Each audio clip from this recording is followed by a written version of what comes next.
Welcome to the Cabinet of Science and Fiction. Hello. Today we're embarking on really quite a fascinating deep dive. We're looking into two books that, well, they really stretch the mind. The Morning of the Magicians and The Revolt of the Magicians. They absolutely do, and they come from this interesting pairing, Louis Pauwels and Jacques Bergier. Right. Pauwels was more of a journalist, right, with a taste for the extraordinary. Exactly. And Bergier, he was a chemical engineer, but with this deep, deep interest in, well, the fringes, the unexplained, the unusual. So you had this blend of, like, journalistic curiosity and scientific, maybe slightly unorthodox thinking. Yeah, and back in the 1960s, they put their heads together and produced these books that honestly threw down quite a gauntlet to conventional thinking. They really did. Yeah. They weren't shy about questioning, the standard narratives about history, science, even what humans are capable of. Definitely. So where should we start? There's so much in there. Okay, let's jump right into one of the big ones. The Revolt of the Magicians, especially, takes a pretty critical look at Darwinian evolution, doesn't it?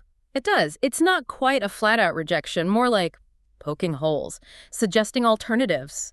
They question the idea of this slow, steady, linear progression. So what's the alternative they're floating? Well, they entertain this idea, and it's important for you listening to see this as a kind of thought experiment they're presenting, that maybe human-like forms have appeared on Earth multiple times. Multiple times, not just one continuous line. Exactly. Less like one single tree growing steadily upwards, and more like, well, maybe a pattern, something that emerges when the conditions are right. So a stable human form could just reappear independently. That's the suggestion. When Earth's conditions allow for it, maybe something recognizably human, or very close, arises.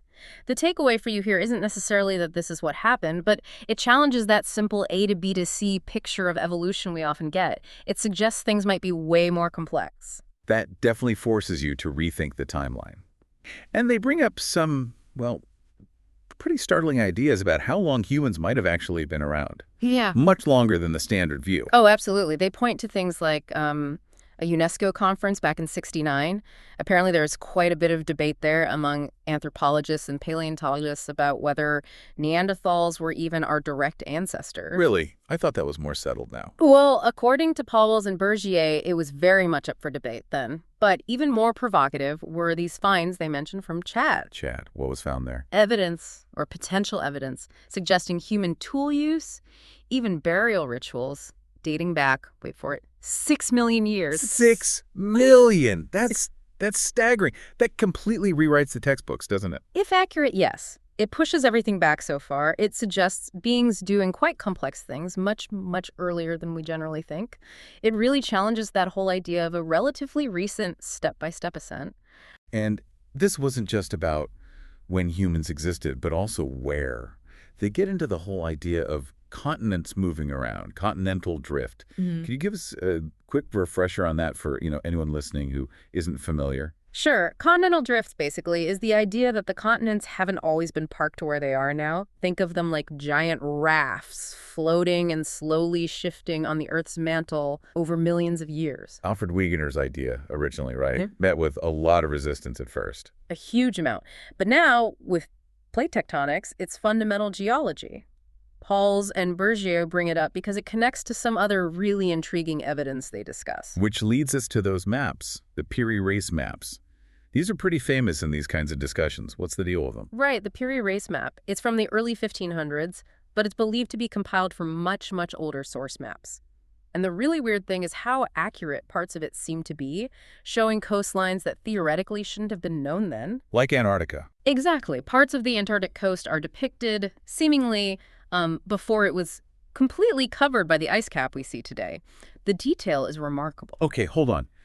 A map from the 1500s showing Antarctica without ice. How is that even possible? That's the million-dollar question, isn't it? It suggests someone, maybe a very ancient civilization, had mapped these coastlines before the ice sheets fully formed, thousands of years ago. Wow. And there's more. Annotations on the map apparently refer to source materials going back even further, maybe even to the Library of Alexandria, the time of Alexander the Great. That's incredible. So the implication for you listening is that there might have been this ancient, sophisticated knowledge of world geography that was somehow lost, then partially rediscovered. Precisely. It challenges our whole timeline of exploration and mapping. And if that kind of knowledge existed, Well, it changes how you look at figures like Columbus, doesn't it? They suggest he wasn't just sailing blind. Exactly. Their argument is that Columbus wasn't just acting on a theory that the world was round. He likely had access to or knowledge derived from these older charts. He might have known, or strongly suspected, that there was land where he was headed. So he wasn't discovering America so much as relocating it based on old intel. That's the provocative idea. Yeah. That he perhaps knew more than he let on publicly, maybe relying on sources he didn't want to fully reveal. Which opens the door to others having been there before, maybe without realizing the scale of it. Right. They mention the Vikings, obviously, whose voyages are well documented now, but the Piri race map and other sources hint at others too, perhaps Portuguese explorers, Genoese, maybe even going way back to the Phoenicians. There's some disputed archaeological evidence cited in South and North America that feeds into this. So we're painting this picture. Ancient knowledge, maybe advanced civilizations lost to time. They specifically talk about a highly developed society maybe 10,000 years ago. What's the basis for that time frame? That time frame, around 10,000 years ago, lines up with the end of the last ice age. The idea is that a civilization sophisticated enough to create the source maps for Piri Reis might have flourished then, before perhaps being wiped out by the changing climate or other cataclysms. And what kind of evidence beyond the maps do they point to? They mention researchers like Arlington H. Mallory. He looked into finds in the Americas, things like surprisingly advanced iron furnaces, strange inscribed stones arguing they didn't fit the accepted history of the continent, and might point to a much older, more advanced presence. And how do myths like Atlantis or Lemuria fit into this? They see those myths as potential cultural echoes. Garbled memories, perhaps, of real lost civilizations that achieved a high degree of development and then vanished. They're careful, though, to differentiate these more mythical ideas from the tangible evidence, like the maps or specific archaeological finds. It certainly makes you look differently at things like Stonehenge or the pyramids or all those other megalithic sites around the world. They question the standard explanations, right? They really do. They emphasize the sheer global scale of these constructions, the massive stones, the precision involved, and the similarities across huge distances. Were they just tombs? Or did they serve other purposes, astronomical, energetic, something else entirely? And the timing is weird too, isn't it? They seem to pop up and then largely disappear around the second millennium BCE. Exactly. It's this relatively concentrated period of intense megalithic building across the globe, which then seems to fade. It raises questions about the knowledge and motivation behind it all. Okay, moving from lost structures to potentially lost ways of thinking. They get into some really deep territory concerning language. The idea of language as a force. Yes, it's quite abstract. They draw on ideas from cultures like the Bambara in Africa, who apparently viewed the spoken word, the logos, as having a kind of material power. It connects to this concept they discuss called the verbo idea. Verbo idea, what's that? Think of it as like a primordial word or concept. The fundamental idea behind the word, maybe existing before spoken language itself.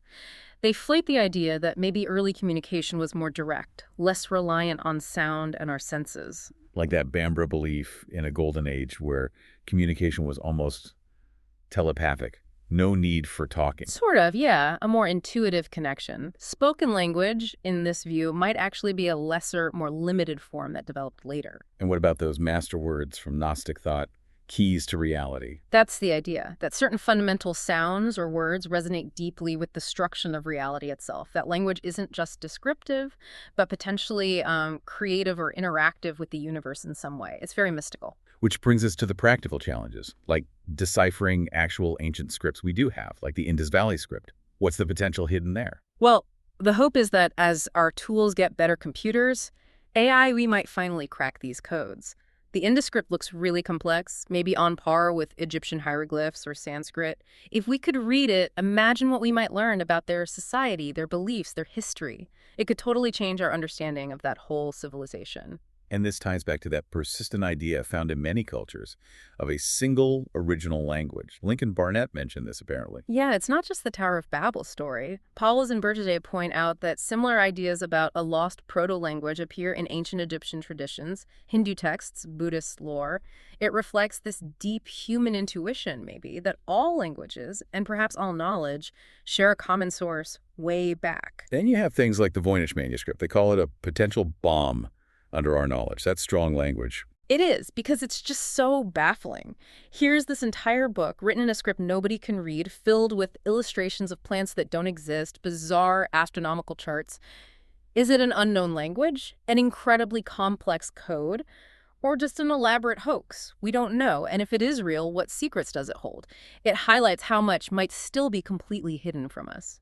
All this seems to feed into a critique they level at modern thinking, this tendency towards narrow specialization, where experts might miss the bigger picture or dismiss things that don't fit their specific field. Definitely. They worry about academic silos.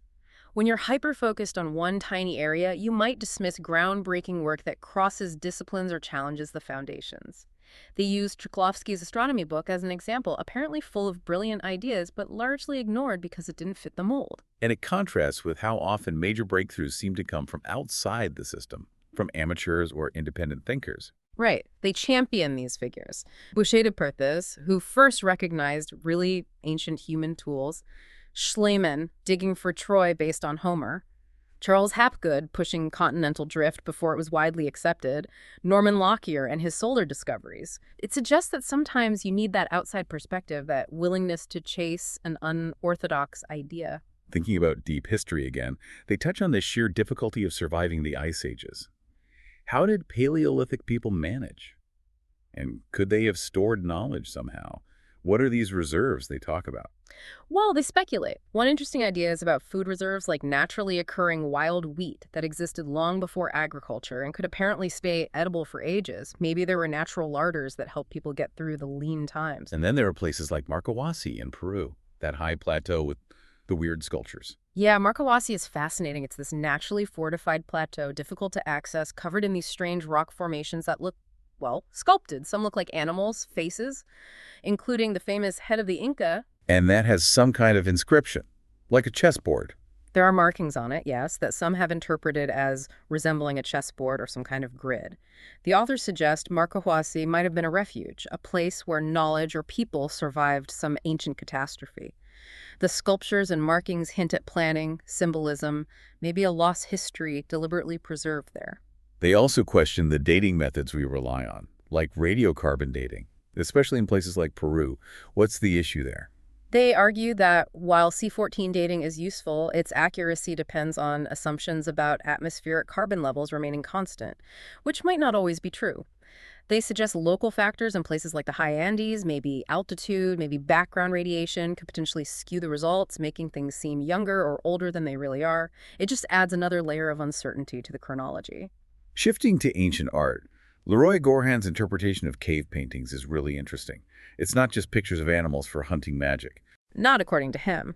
He looked at the abstract signs, the dots, lines, rectangles that appear alongside the animals in places like Lascaux. He proposed they weren't random, but formed a consistent symbolic system, often representing male and female principles. It suggests a much deeper, more structured symbolic thought process behind cave art than just literal depictions. They even bring in early human migrations, like to Australia, and the impact humans had there. Yeah, they note that archaeological evidence keeps pushing back the date for human arrival in Australia, maybe as early as the 3rd millennium BCE, based on what they cite. And shortly after humans arrive, you see the extinction of the megafauna giant kangaroos, marsupial lions. It points to a very early and significant human impact on that environment. The connections across cultures are always mind-bending. They mention linguistic links between ancient Egypt and Brazil. Seriously. It sounds wild, I know. But they cite linguistic studies that apparently found thousands of similar words between ancient Egyptian and some indigenous Brazilian languages. The theory proposed is that maybe the older languages are the more common roots they share, hinting at incredibly ancient connections or migrations we barely conceive of. And that monument in Brazil, Itacoatiara, with symbols like the Near East or Easter Island. Right. Another piece of the puzzle suggesting potential contact or shared symbolism across vast distances in deep antiquity. Symbols resembling those from the Indus Valley, too, apparently. It just fuels that speculation about ancient global networks. Let's talk about the Celts. They often get romanticized, but the authors suggest they had some genuinely sophisticated knowledge, particularly about astronomy. Yes, they highlight the Celts' deep understanding of lunar cycles, reflected in their complex calendar systems like the Colony calendar. It shows a very precise observation of the heavens. They also had strong beliefs about the soul's immortality and reincarnation, or metempsychosis. And many of our modern traditions, like Halloween or May Day, have roots in Celtic festivals, don't they? Absolutely. Samhain became Halloween. Beltane influenced May Day traditions. Even things like using mistletoe at Christmas might have Celtic origins. Their cultural influence persisted even after Christianity became dominant. And they had their own legends of lost lands, like Wise swallowed by the sea. Any connection to real events? Possibly.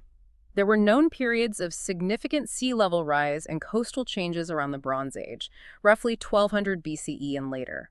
So, legends like the city of Wise, supposedly submerged off the coast of Brittany, might be folk memories of real settlements lost to those environmental shifts. Going back even further to Catalhuyuk in Turkey, a very early complex settlement, but something was missing, wasn't it? Yeah, for all its size and apparent organization, there's no clear evidence of a writing system at Catalhuyuk, which puzzling. Did they have a different way of recording information? Symbols we don't recognize? Was knowledge purely oral or secret? It challenges our assumption that writing is a necessary component of early complex societies. And the Minoans on Crete, they seem to have been a major power quite early on.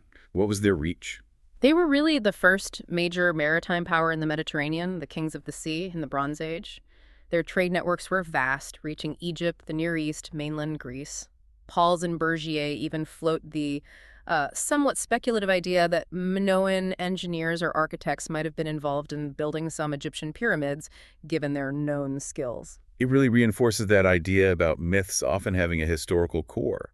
Schliemann finding Troy based on Homer is the classic case. Exactly. They stress that we shouldn't dismiss myths out of hand. Berard's work tracing the Odyssey's geography is another example. These stories, however embellished, often seem to preserve echoes of real places, events, or even technologies from the distant past. This leads naturally into another major theme in The Morning of the Magicians, the idea of secret knowledge, maybe held by hidden groups or societies. Yes, they explore this recurring idea that truly advanced or potent knowledge often tends to go underground. Maybe for protection, maybe to prevent misuse, maybe because it's just inherently esoteric. They talk about historical councils of wise men and even speculate about a kind of cryptocracy, hidden groups influencing events. And this connects to the human drive to understand the universe, the big picture. They mention things like Langevin paradox, Einstein's search for a unified theory. Right. It's about this fundamental human desire to grasp the whole, to find the underlying connections. Langevin's paradox in relativity hints at the weirdness of reality at extremes. Einstein's lifelong, though ultimately unsuccessful, quest for a theory uniting all forces speaks to that deep yearning for cosmic unity and understanding. So the overall thrust seems to be that a purely rational, materialistic view is maybe incomplete. That there's a place for what they call magic, needed the unexplained, the potential beyond current science. That's a good summary. They argue that by dismissing anomalies and mysteries too quickly, we limit our understanding. The reemergence of magic they talk about isn't necessarily spells and potions, but more an openness to phenomena, psi effects, consciousness, ancient mysteries that don't fit neatly into the current scientific box. There's more to reality, they suggest, than strict materialism allows. And they give concrete examples of potentially lost knowledge, like in metallurgy, hardening copper, smelting complex ores. Yeah, they discuss intriguing possibilities, like ancient techniques for hardening copper using organic substances, making it almost as hard as steel, or evidence from Saharan sites suggesting ancient peoples could smelt copper oxides, which is difficult, maybe even creating alloys directly from mixed ores, bypassing steps we think are necessary. Lost tech, basically. And not just metallurgy, medicine, art, forgotten burn treatments, superior dyes. Right. They speculate about effective burn remedies known in the Middle Ages that seem to have vanished, and they point to the incredible quality and longevity of some ancient dyes and varnishes, suggesting lost recipes and techniques that modern chemistry hasn't quite replicated. Even alchemy gets a different framing, not just gold, but spiritual transformation. Yes, they emphasize the spiritual dimension.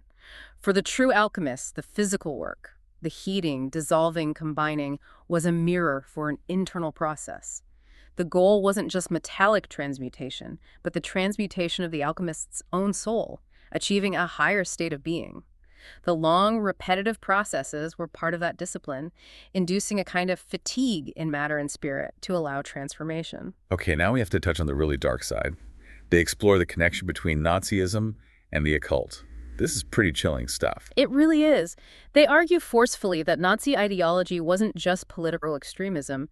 It was deeply intertwined with, and maybe even driven by, some very strange esoteric and pseudoscientific beliefs. Like what? What kind of beliefs? Things like the hollow earth theory, bizarre cosmological ideas like Horberger's theory, beliefs in coming superhumans, lost Aryan homelands like Thule.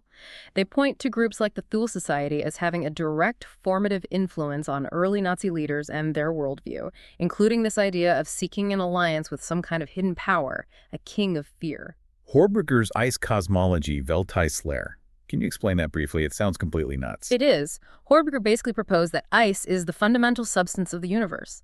He believed Earth had captured multiple moons made of ice throughout its history, and that collisions between ice and fire shaped everything. It led to this cyclical view of history with ages of giants and dwarfs, catastrophes. It was scientifically nonsensical, but its grand, violent, pseudo-mythic quality appealed to the Nazi mindset.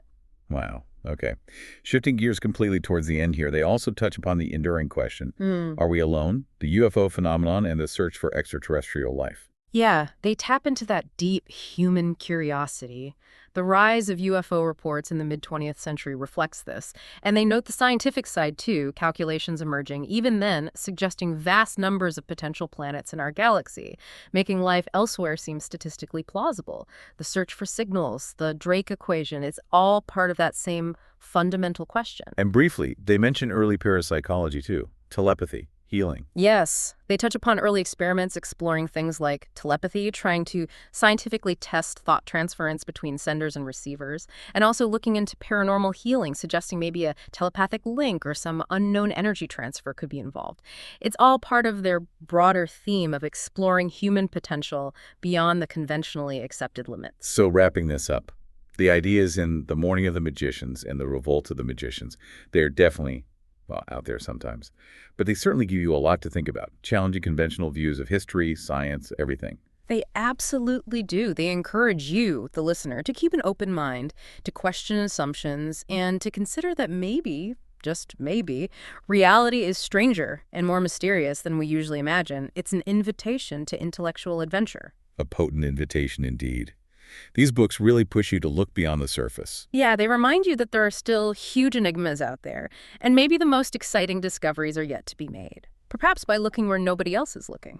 Thanks for listening to this deep dive into these fascinating and sometimes perplexing works. Until next episode.